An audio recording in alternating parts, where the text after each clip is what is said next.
마태복음 8장 1절에서 4절 말씀 같이 보시겠습니다. 예수께서 산에서 내려오시니 수많은 무리가 따르니라. 한 나병 환자가 나와 전하며 이르되 주여 원하시면 저를 깨끗하게 하실 수 있나이다 하거늘 예수께서 손을 내밀어 그에게 대시며 이르시되 내가 원하노니 깨끗함을 받으라 하시니 즉시 그의 나병이 깨끗하여 진지라. 예수께서 이르시되 삼가 아무에게도 이르지 말고 다만 가서 제사장에게 내 몸을 보이고 모세가 명한 예물을 드려 그들에게 입증하라 하시니라. 아멘.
의사가 될 때 선서가 있습니다. 히포크라테스 선서를 하는데요. BC 460년에서 377년에 있었던 그 히포크라테스가 의학의 아버지라 이렇게 불리고 있는데요. 고대 의사죠. 그래서 이 히포크라테스가 말한 의료의 윤리적 지침을 지금까지도 거의 2500년이 넘도록 사용하고 있습니다. 이 히포크라테스 선서의 내용은 다음과 같다. 이제 의협에 종사하는 일원으로서 인정받는 이 순간 나의 생애를 인류 봉사에 바칠 것을 엄숙히 서약하노라. 나의 은사에 대하여 존경과 감사를 드리겠노라. 나의 양심과 위엄으로서 의술을 베풀겠노라. 나의 환자의 건강과 생명을 첫째로 생각하겠노라. 나는 환자가 알려준 모든 내정의 비밀을 지키겠노라. 나의 위협의 고귀한 전통과 명예를 유지하겠노라. 나는 동업자를 형제처럼 생각하겠노라. 나는 인종, 종교, 국적, 정당, 정파 또는 사회적 지위 여하를 초월하여 오직 환자에게 대한 나의 의무를 지키겠노라. 나는 인간의 생명을 수태될 때부터 지상의 것으로 존중히 여기겠노라. 비록 위협을 당할지라도 나의 지식을 인도에 어긋나게 쓰지 않겠노라. 이상의 서약을 나의 자유의사로 나의 명예를 받도록 하노라. 그런데 많은 의사들이 이 선서를 지키며 진짜 순수하게 자신의 사명을 하는 그런 의료행위를 하고 있습니다. 선한 이웃병원이라는 병원이 있는데 거기는 기독교인 의사들끼리 모여서 과잉 진료하지 않고 건강하게 의료행위를 하겠다는 약속을 하고 그 병원을 이루어가는 분들도 있습니다. 근데 미꾸라지 한 마리가 물을 흐린다고 때로는 단지 돈을 벌기 위해서 의사가 된 사람들이 이런 성실한 의사를 부끄럽게 여기기도 합니다. 4년 전인 2016년에 히트했던 태양의 후예라는 드라마에서 의사 역할을 했던 그 송혜교가 역할했던 그 의사는 의사의 본분을 위해서 어떤 무력적인 위협에도 굴하지 않는 모습을 보임으로써 많은 사람들에게 감동을 주고 또 그 드라마가 굉장히 인기가 있었고 지금까지도 많은 사람들에게 관심을 갖고 있는 것 같습니다. 그 이유는 단지 하나입니다. 의사는 돈을 벌려고 의사를 하면 안 되고 질병을 치료하기 위해서 있어야 됩니다. 거기에는 어떤 정치적, 경제적 어떤 것도 개입하면 안 된다. 그게 본분이죠. 지금 이 시대는 신자유경제주의, 신자유민주주의 이런 말로 일컫는 이 시대는 돈을 최고의 가치로 세우는 그런 시대가 되고 말았습니다. 우리나라가 너무 가난하던 시대에 경제를 일으키려고 하다 보니까 경제를 일으키는 경제활동, 그렇게 해서 얻어지는 돈이라는 이 가치를 가장 최우선적으로 사용하게끔 모든 인지와 인식이 그렇게 됐기 때문에 정치인도, 종교인도, 의사도, 법관도 모두 돈의 노예가 돼서 자기에게 돈을 많이 벌 수 있는 그런 기회가 된다면 어떤 일도 서슴지 않고 하는 그런 시대가 사실은 되었다고 볼 수 있습니다.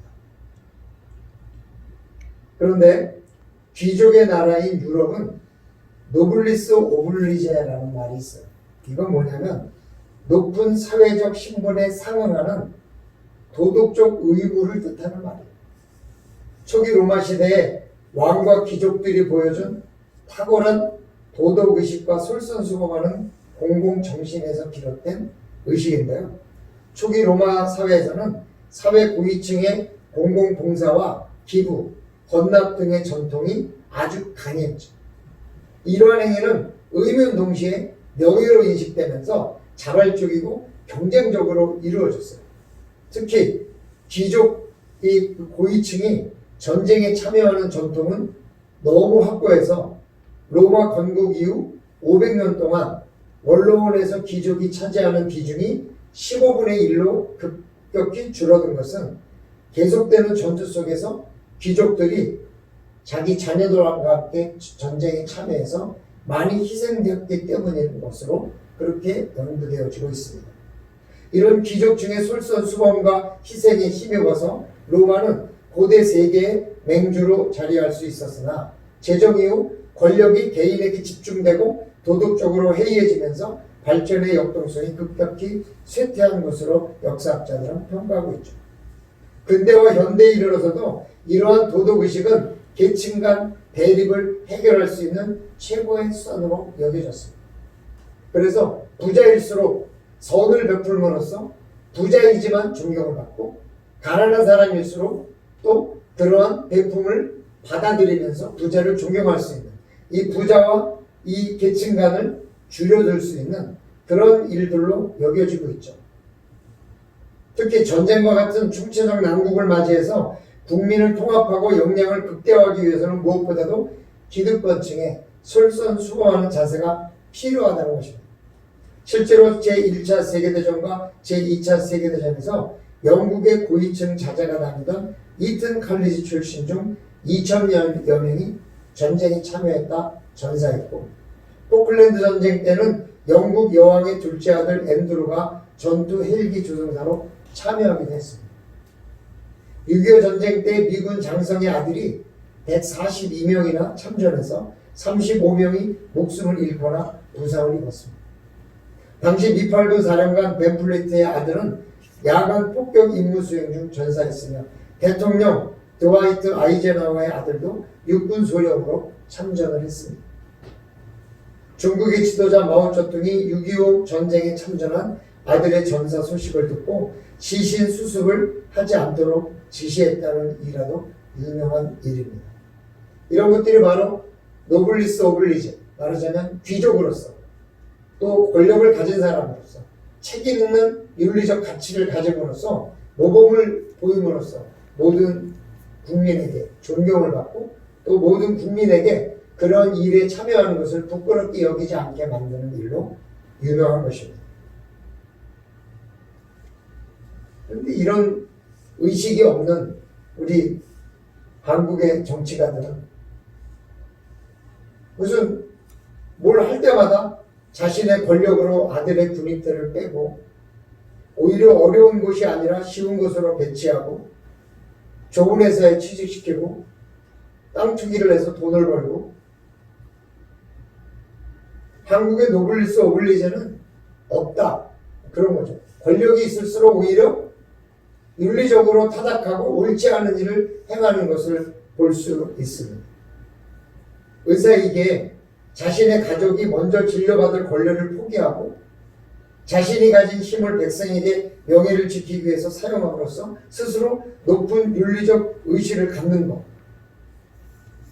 내가 비싼 차와 좋은 차를 가질수록 더 먼 곳에 주차하고, 내가 높은 자리에 있어서 사용할 수 있는 권리를 더 포기하는 그런 모습이 좀 이제는 우리나라에도 좀 필요할 때가 아닌가, 이런 생각이 들어지는데, 그러다 보니까 힘이 없는 백성과 의식적으로 소통하고 그 간격을 줄여갈 수 있는 방법이 점점 더 없어져서 오히려 권력을 가진 사람이 힘을 이용해서 약자를 탄압하고, 권력을 가진 사람이 오히려 자기 자신의 이익을 위해서 법을 어기고, 이런 일들 때문에 너무나 어려운 일을 많이 겪고 있는 것 같습니다. 그래서 진정한 명예란 자신이 가질 것보다 자신이 버릴 것을 더 잘 선택하는 것이 중요한 것이다, 이렇게 저는 생각합니다. 만일 예수님께서 자신을 먼저 생각하셨다면 오늘 본문에 나병을 대하는 모습이 어땠을까? 당시 나병 환자란 전염될 우려 때문에 성을 나가서 격리된 곳에서 살아야 하는 사람들이었습니다. 몸에서 흐르는 고름이 묻으면 전염이 된다고 믿었기 때문에 접촉 자체가 금지되어 있었습니다. 식사나 나병 환자의 가족에서 무엇인가를 전해주려고 할 때 저 멀리서 보면 나 왔다, 그러면 저쪽에서 인사하고 잘 있어라, 그리고 음식을 놓고 또 이 가족이 멀리 떨어지면 그때서야 나병 환자들이 모여있던 곳에서 와서 그걸 가져가는 그런 시대였습니다.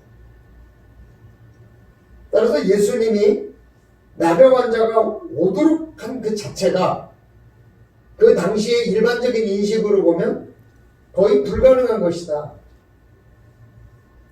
우리나라 정서처럼 내 권력을 가지고 뭔가를 한다 그러면 어디 감히 나병 환자가 나의 근처에 와가지고 나에게 접촉을 시도할 수 있느냐 하는 것은 말도 안 되는 얘기죠. 그러나 예수님은 나병 환자가 오는 것을 허락했을 뿐만이 아니라 그 앞에 와서 절을 했고 그를 만져서 낫게 했다는 거죠. 근데 나병 환자가 예수님께 나와 절을 했다는 것도 매우 특이한 일이거든요. 수많은 사람들이 따르고 있는 중에 나병 환자가 있을 수도 없어요. 왜? 나병 환자가 만약에 수많은 군중이 있는데 왔다는 것 자체만 가지고도 그 당시에 나병 환자는 상당한 고독을 치러야 되는 법적 제재가 있었거든요. 그러니까 그 군중을 뚫고 예수님을 온 건 아닐 거예요. 그럼 예수님이 가는 길을 예측해서 저 멀리서 이렇게 가다가 예수님 앞에 갑자기 뛰어와가지고 엎드린 거죠. 군중보다 앞서서. 말하자면 군중의 무리를 뚫고. 근데 뭐 그 군중이 예수님 딱 줄을 봐가지고 못 나와! 이러고 뒤에 오는 건 아니지 않겠어요? 어떤 사람은 막 앞에도 가고 어떤 사람은 막 이렇게 예수님이 둘러싸여 가는데 거기를 막 뚫고 들어와가지고 절을 한 것은 이 나병환 자는 사실 목숨 걸고 자기가 이것 때문에 문제가 될 가능성에 대한 생각도 하면서 그 앞에 나와서 길을 가로막고 예수님에게 절을 했다는 거죠. 누가 봐도 나병 환자인 그가 예수님의 길을 막고 절을 하면서 예수님에게 부탁을 했을 때 예수님은 너 오지마 만지면 안 돼 이러는 게 아니라 오히려 깨끗함을 받으라 그렇게 했다는 거죠. 이게 예수님이 일반적으로 나병 환자에게 줄 수 있는 어떤 그런 것은 아니에요. 당시에 여러 가지 정황을 보면 손을 대는 것도 당시의 문화와 법을 초월한 행동인데 그런데 예수님께서 그에게 손을 대시며 그의 나병을 깨끗하게 하신 것은 너무 큰 은혜인 거죠. 근데 왜 예수님이 그의 병을 낫게 하셨을까? 은혜라는 거죠. 요즘 세상이나 그때나 동일하게 모든 사람이 베푸는 일에는 대가가 있게 마련이죠. 근데 나병 환자가 예수님께 병을 고쳐달라고 하면서 뭔가 내 병을 고쳐주어야 합니다 라고 내세울 만한 뭐가 자격이 있었겠습니까? 만약에 그랬으면 주님 내가 내 재산을 드릴 테니 나를 고쳐주세요. 주님 내가 뭘 어떻게 할 테니까 나를 고쳐주세요. 우리 그런 약속 많이 하지 않아요? 주님 병만 고쳐주시면 제가 주님을 위해서 평생을 바치겠습니다. 어떻게 하겠습니다. 이런 약속을 우리가 하잖아요. 근데 이 나병 환자는 아무것도 할 수 없으니까 딱 이렇게 얘기합니다. 당신이 원하신다면 난 당신에게 아무것도 드릴 거 없지만 그래도 당신이 원하신다면 내 병을 고쳐줄 수 있습니다. 라고 이야기를 하는 거죠. 만일 이 나병 환자가 하나님이나 예수님에게 어떤 조그마한 자격이 있다고 해도 그는 먼저 그 조건을 자신의 병을 고쳐달라고 내놓을 텐데 그럴 게 전혀 없으니까 이 세상을 살면서 내가 그에게 아무것도 하지 않았어요. 예수님에게.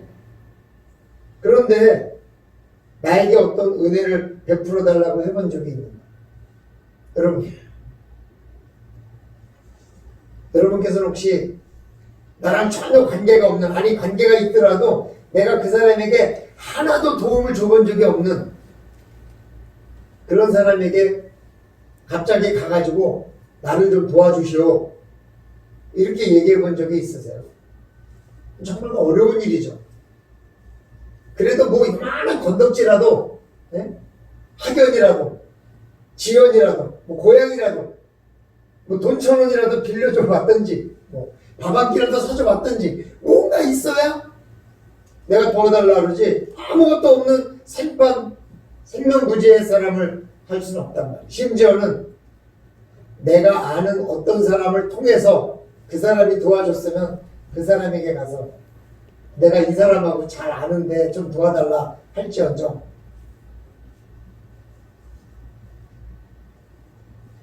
뭐 아주 먼 옛날이라도 가져다가 연결시켜가지고 나를 좀 도와달라 우리는 그렇게 할 거란 말이에요. 그 이유는 뭐냐면 내가 해준 것이 있어야 받을 수 있다라는 생각이 우리 안에는 너무나 당연히 있기 때문에 그래요. 하지만 이 나병 환자는 자신의 병을 고쳐달라고 하면서 빈손으로 그냥 와가지고 당신이 원하신다면 나를 좀 고쳐주시고 그 얘기 뭐냐면 당신이 안 고쳐줘도 내가 할 말이 없어. 그리고 나는 당신에게 어떤 것도 약속할 수도 없고 내가 지금까지 당신과 어떤 관련도 없어. 그러나 만약 당신이 원하신다면 나를 좀 고쳐달라. 사실 그는 아무것도 없었고 자신의 처지가 절박했던 그 이유 하나만 가지고 예수님에게 와서 고쳐달라고 했는데 예수님은 그를 고쳐줬다. 이게 우리에게 희망을 주는 거예요. 아무 조건도 없이 와서 고쳐달라 했는데 고쳐주셨다는 거예요. 그러니까 어쩔 때는 내가 나병 환자처럼 아무것도 주님께 해드린 게 없고 예배조차도 제대로 드린 적이 없고 내가 주님께 뭐 새벽 기도를 한 적도 없고 헌금을 제대로 드린 적도 없고 내가 아무것도 없지만 당신이 원하신다면 내 기도를 좀 들어달라고 그렇게는 할 수 있다는 거예요. 제가 한 번은 어떤 분하고 이야기하니까 그분이 그러더라고요. 목사님 저는 있습니다. 그래서 뭔데 그러니까 제 아내가 매일 가서 기도했습니다. 그래. 아내가 기도한 것 가지고 어떻게 붙여서 해볼 수 있다. 그거라도 있으니 다행이죠. 용기가 생기니까. 그러나 아무것도 없을 땐 진짜 어떡할 거예요. 그래도 우리는 기도할 수 있다는 거예요. 당신이 원하신다면 아무 공로도 없이 기도할 수 있다는 거예요. 당신이 원하신다면 이 말을 할 수 있잖아. 내가 딴 거 다 없어요. 그래도 한마디를 할 수 있어요. 당신이 원하신다면 나를 고쳐달라. 근데 그렇게 하니까 예수님께서 고쳐줬다는 거예요. 이거 하나만 가지고도 우리가 고침을 받을 수 있다면 우리는 고침을 받을 수 있지 않냐. 마태복음 7장 7절에 보면 우리에게 희망을 주는 주님이 하신 말씀이 있어요. 그게 뭐냐면 구하라 그리하면 너희에게 주실 것이요 찾으라 그리하면 찾아낼 것이요 문을 두드리라 그리하면 너희에게 열릴 것이요. 근데 당신이 원하신다면 이 말만 가지고도 우리는 주님 앞에 올 수 있는데 이 나병 환자와 다르게 우리는 말씀이 하나 있어요. 붙들은 말씀이 있다고. 그게 뭐냐면 구하라 그러면 너에게 주실 것이요. 아마 나병 환자가 이 말을 알았으면 주님 구하라 그러면 주실 것이라고 말씀하시지 않았습니까? 내가 당신께 구하오니 주십시오 라고 말할 수 있는 거잖아요. 이거는 당신이 원하시면이라는 것보다 훨씬 가능성이 있는 거예요. 당신이 원하신다면은 원할 수도 있고 안 원할 수도 있는 거지만 구하라 그리하면 주실 것이요 라고 말씀하셨으니 제가 이제 구합니다 주세요 라고 말한다면은 그거는 주님께서 안 들어주신다 그러면 구하라 내가 줄 것이다 라는 말씀을 어기는 거기 때문에 그거는 불가능한 거 아니에요. 그러니까요 우리는요 기도해야 되는 거예요. 구해야 되는 거예요. 구하지 않고 은혜를 받을 수 없다 이거예요. 제가 이 예배를 준비하는 이 한 주간에 정말 많은 생각들을 했어요. 아까도 잠깐 말씀드렸지만 정말 주변에서 수요 예배도 안 드리기로 했다, 오후 예배도 안 드리기로 했다, 식사도 안 하기로 했다, 또 뭐 서울의 큰 교회에서는 아예 예배 자체를 없애고 그냥 동영상으로 인터넷으로 보기로 했다 막 이러는 소리가 들리는데 야 이게 고집하고 예배를 드리면 너무 고지식한 목사가 될 것 같고 따라가서 예배를 안 드리면 지나치게 질병에 걱정만 하는 목사가 될 것 같고 야 진짜 이거 좀 힘들더라고요.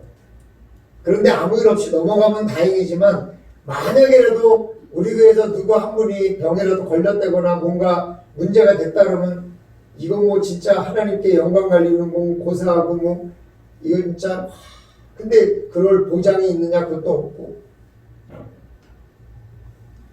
그래서 하나님께 이렇게 기도했죠. 하나님께 예배 드리는 게 저는 맞을 것 같은데 예배를 어떻게든지 포기하고 싶지 않은데 그냥 겁을 내는 것보다 구하라 그러면 들어주신다고 했으니 우리가 안전하기를 구합니다. 하나님께서 들어주실 줄로 믿습니다. 그렇게 기도하는 거예요. 그리고 이제 우리가 할 수 있는 조심을 하는 거죠. 근데요, 보세요. 나병 환자가 예루살렘 근처에 얼마나 많았겠어요. 그죠? 최소한도 한 명은 아니지 않을까요? 그런데요, 나병 환자가 와서 당신이 원하시면 내 병을 낫게 해주세요 라고 얘기했을 때 예루살렘 주변에 있는 모든 나병 환자는 나을지어다. 그랬으면 낫을 텐데 주님이 예루살렘 근처에 있는 모든 나병 환자는 나을지어다 이렇게 안 했다는 거예요. 나사로야 나오너라 이렇게 얘기할 때 무덤에 있는 자야 나오너라 이렇게 얘기하지 않고 나사로만 콕 집어서 나사로야 나오너라 했다는 거예요. 이게 뭐예요? 구한 자에게 베푸시는 하나님의 은혜인 거죠. 안 구하면요 받을 게 없어요. 그러나요 구하면 받을 게 있어요. 그러니까 우리는 은혜를 구한다면 내가 기도를 하기로 마음을 바꿔야 돼요. 걱정만 하지 말고 하나님 내가 구합니다. 당신이 원하시면이 아니라 구하면 들어주신다고 해서 내가 구합니다. 그러니까 내 기도를 들어주셔야만 합니다. 기도해야죠. 그럼 되는 거죠. 그런데도 걸리면 그건 어쩔 수 없는 거고요. 그거는 하나님 앞에 또 맡길 일이고 어쨌든 아이가 우리는 구하면서 나가야 되는 거 아니겠어요? 문제는 뭐냐면 와서 청한 한 사람에게 은혜를 베푸는 거예요. 와서 청한 한 사람에게 은혜를 베푸는 거예요. 우리가 은혜는 청한 자의 몫이지 청한 자 곁에 있는 사람의 몫이 아니라는 거죠. 다만 우리가 하나님의 은혜를 구할 때 꼭 뭔가 있어야 되는 건 아니에요. 그냥 마음만 바꾸면 돼요. 뭘로요? 하나님께서 나를 도와주실 거다. 이런 마음으로 바꾸면 돼요. 근데요, 이 세상에서 제일 쉬운 것이 마음 먹는 일이고 이 세상에서 제일 어려운 게 마음 먹는 일이래요. 마음 먹으면 안 될 것이 없지만 마음 먹기가 어렵다. 새벽 기도하면 하나님이 은혜를 베푸실 것이라는 걸 알지만 새벽 기도 나오겠다고 마음 먹기가 힘듭니다. 때로 우리가 정말 많은 것을 하나님 앞에 할 수 있다는 것 하면 하나님께서 복을 주신다는 걸 알지만 마음 먹기가 힘들다. 마음 먹기가 그렇게 어려운 거예요. 사랑하는 것과 좋아하는 것의 차이 이런 글이 있더라고요. 좋아하는 건 그 사람으로 인해 내가 행복해졌으면 하는 것이고 사랑하는 건 그 사람이 나로 인해 행복해졌으면 하는 것이다. 좋아하면 욕심이 생기고 사랑하면 포기하게 된다. 좋아하는 사람은 지구가 멸망할 때 만약에 탈출할 우주선이 있다 그러면 좋아하는 사람은 내 옆에 태우고 사랑하는 사람은 내 대신 내 자리에 앉히는 거예요. 그 말을 들어보니까 일리가 있더라. 그런데 좋아하는 마음이랑 사랑하는 마음이 이렇게 좋은 건데 그런데 누구를 좋아하고 싶어도 좋아하기 어려운 게 마음이고 누구를 사랑하고 싶어도 안 되는 게 그 마음밖에 아닙니까? 아무리 험한 세상을 살아도 그것이 행복하다면 그렇게 행복하다라고 마음에 생각하면 행복하고 아무리 넉넉하고 부한 삶을 살아도 그것이 불행하다고 내가 더 많이 갖고 싶다고 생각하면 불행한 것이 인간의 마음이요 행복인데 내가 예수님에 대해서 어떤 마음을 가지고 있느냐 두드리면 응답하실 것이라는 믿음을 가지고 있는데 내가 그렇게 마음을 먹느냐 마음을 먹어야 실천이 되고 실천이 돼야 습관이 되고 습관이 돼야 운명이 바뀌는 거라고 하는데 내가 기도하며 두드리면 예수님께서 그것을 들어주실 것이라고 우리 주님이 마음을 먹지 않을까? 그건 모르는 거죠. 그리고 내가 기도하고 기도가 응답될지를 모르는 거예요. 사실 이 나병 환자는 당신이 원하시면이라고 와서 무릎을 꿇을 때 정말 얼마나 그 짧은 순간이 길게 느껴졌을까? 이분이 나를 고쳐주기라고 마음을 먹을까? 안 먹을까? 우리가 기도하고도 이 기도가 응답이 될까? 안 될까? 그러나 구하라 그러면 얻을 것이다 그랬으니까 우리가 구하면 무조건 받을 것이라고 생각했으면 그런 긴장감이 없는 거잖아요. 그분은 할 수 있다면 할 수 있는 것이 세상 만사지만 그러나 우리를 기도하지 않으면 구하지 않으면 받을 것도 없다. 그래서 제가 이렇게 바꿔봤어요. 그 말씀을 구하지 말라 그리하면 너에게 안 주실 것이요 찾지 말라 그리하면 못 찾을 것이요 문은 두드리지 말라 그리하면 너희에게 영원히 열리지 않을 것이다. 그럼 우리가 마음을 먹어야 된다는 거죠. 구하기로. 그리고 하나님 앞에 구하는 거죠. 그게 뭐 기도의 형식이든 편지의 형식이든 뭔 형식이든 그건 중요한 게 아니에요. 중요한 건 뭐냐? 내가 하나님 앞에 구하기로 마음 먹는 거예요. 그러면 그 구한 자에게는 하나님이 콕 찍어서 내 병이 나을 것이다. 나사로야 나오는.